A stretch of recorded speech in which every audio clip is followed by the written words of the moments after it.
Had the true scene been, as Le Commerciel suggested, in the neighborhood of the Rue Pavée Saint-André, the perpetrators of the crime, supposing them still resident in Paris, would naturally have been stricken with terror at the public attention thus acutely directed into the proper channel, and in certain classes of minds there would have arisen at once a sense of the necessity of some exertion to redivert this attention, and thus the thicket of the Barrière du Roule having been already suspected, the idea of placing the articles where they were found might have been naturally entertained.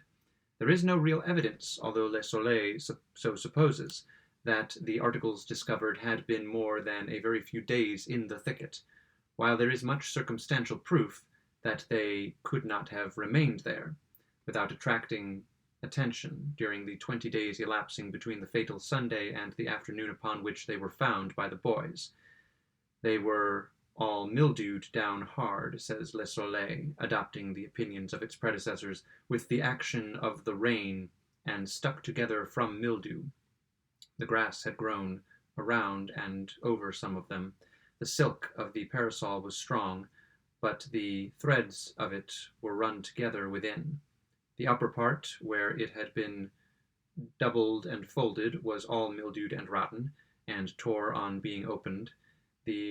In respect to the grass having grown around and over some of them, it is obvious that the fact could only have been ascertained from the words, and thus from the recollections of two small boys, for these boys removed the articles and took them home before they had been seen by a third party. But the grass will grow, especially in warm and damp weather, such as was that of the period of the murder, as much as 2 or 3 inches in a single day. A parasol lying upon a newly turfed ground might in a single week be entirely concealed from sight by the upspringing grass. And touching that mildew upon which the editor of Le Soleil so pertinaciously insists that he employs the word no less than 3 times in the brief paragraph just quoted, is he really unaware of the nature of this mildew? Is he to be told that it is one of the many classes of fungus, of which the most ordinary feature is its upspringing and decadence within 24 hours?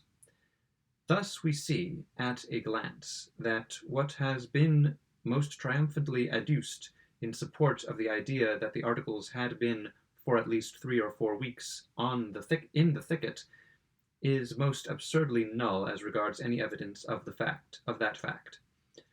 On the other hand, it is exceedingly difficult to believe that these articles could have remained in the thicket specified for a longer period than a single week, for a longer period than from one Sunday to the next.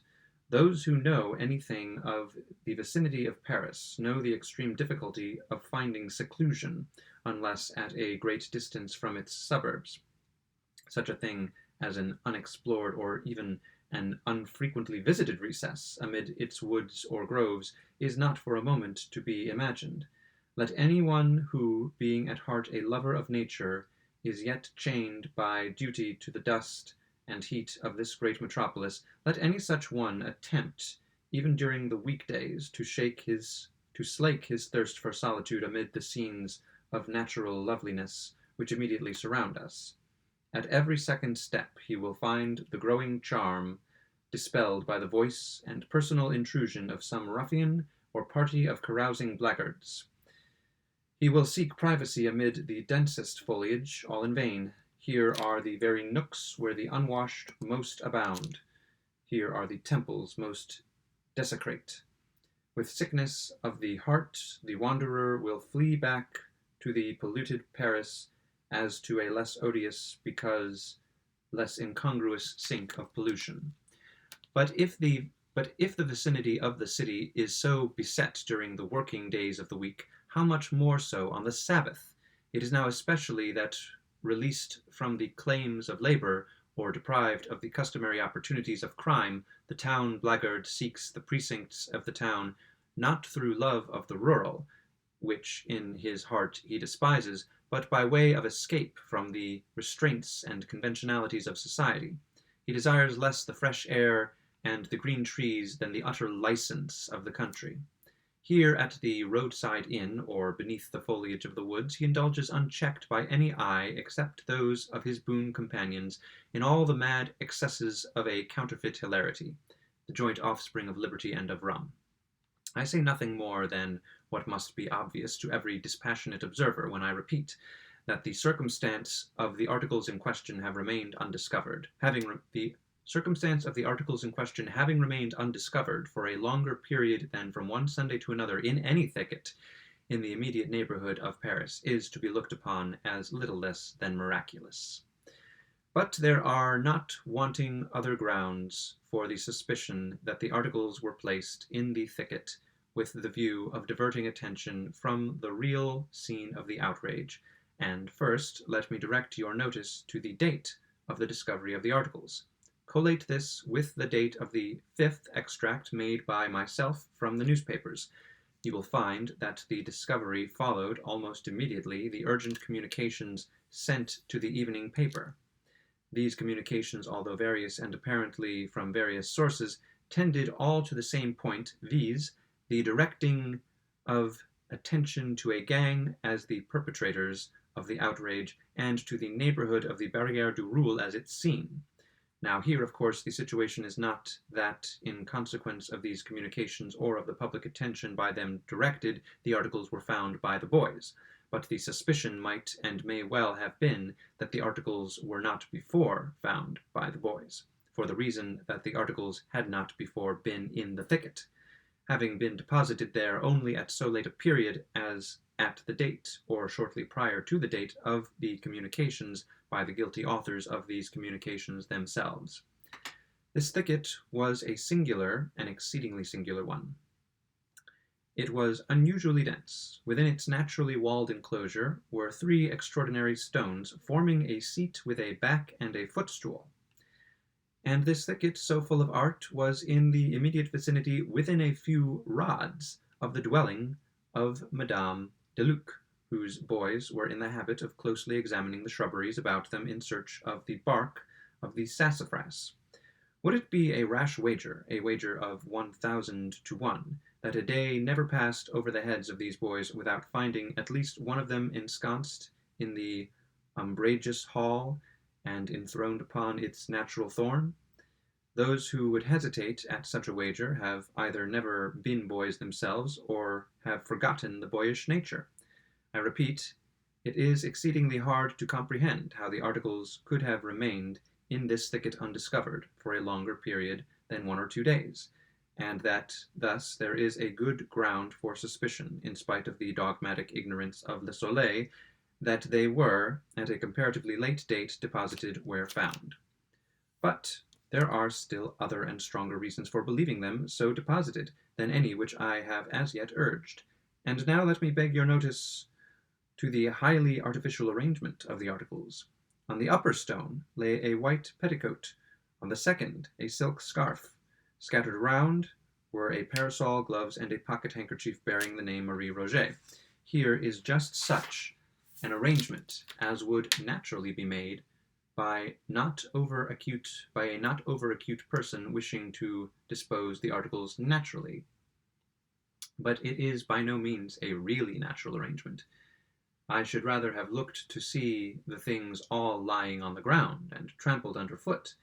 In the narrow limits of that bower, it would have been scarcely possible that the petticoat and scarf should have retained a position upon the stones when subjected to the brushing to and fro of many struggling persons.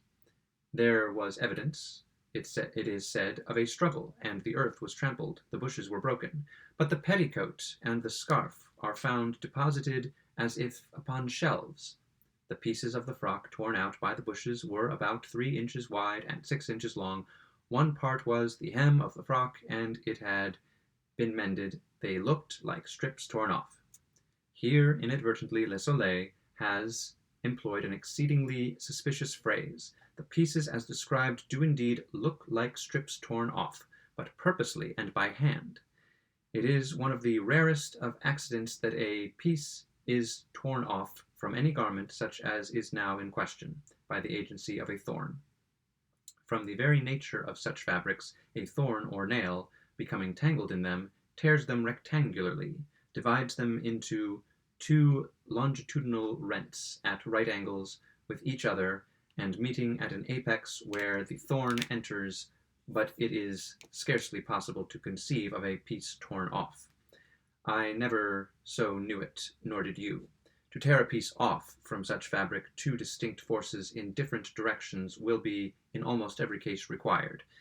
If there be two edges to the fabric, if, for example, it be a pocket handkerchief, and it is desired to tear from it a slip, then, and only then, will the one force serve the purpose.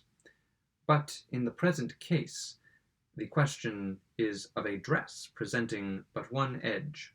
To tear a piece from the interior, where no edge is presented, could only be effected by a miracle through the agency of thorns, and no one thorn could accomplish it. But even where an edge is presented, two thorns will be necessary, operating the one in two distinct directions, and the other in one. And this in the supposition that the edge is unhemmed. If hemmed, the matter is nearly out of the question. We thus see the numerous and great obstacles in the way of pieces being torn off through the simple agency of thorns. Yet we are required to believe not only that one piece, but that many have been so torn. And one part, too, was the hem of the frock. Another piece was part of the skirt, not the hem. That is to say, was torn completely out, through the agency of thorns, from the unedged interior of the dress. These, I say, are things which one may well be pardoned for disbelieving. Yet taken collectedly, they form perhaps less of reasonable ground for suspicion than the one startling circumstance of the articles having been left in this thicket at all, by any murderers who had enough precaution to think of removing the corpse. You will not have apprehended me rightly, however, if you suppose it my design to deny this thicket as the scene of the outrage. There might have been a wrong there, a wrong here, or more possibly an accident at Madame de Luc's, but in fact this is a point of minor importance. We are not engaged in an attempt to discover the scene, but to produce the perpetrators of the murder. What I have adduced, notwithstanding the minuteness with which I have adduced it, has been with the view, first, to show the folly of the positive and headlong assertions of Le Soleil, but secondly and chiefly to bring you, by the most natural route, to a further contemplation of the doubt whether this assassination was or has not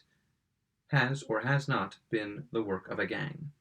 We will resume this question by mere allusion to the revolting details of the surgeon examined at the inquest. It is only necessary to say that his published inferences in regard to the murder of in regard to the number of the ruffians have been properly ridiculed as unjust and totally baseless by all the reputable anatomists of Paris. Not that the matter might not have been as inferred, but that there is no ground for the inference. Was there not much for another?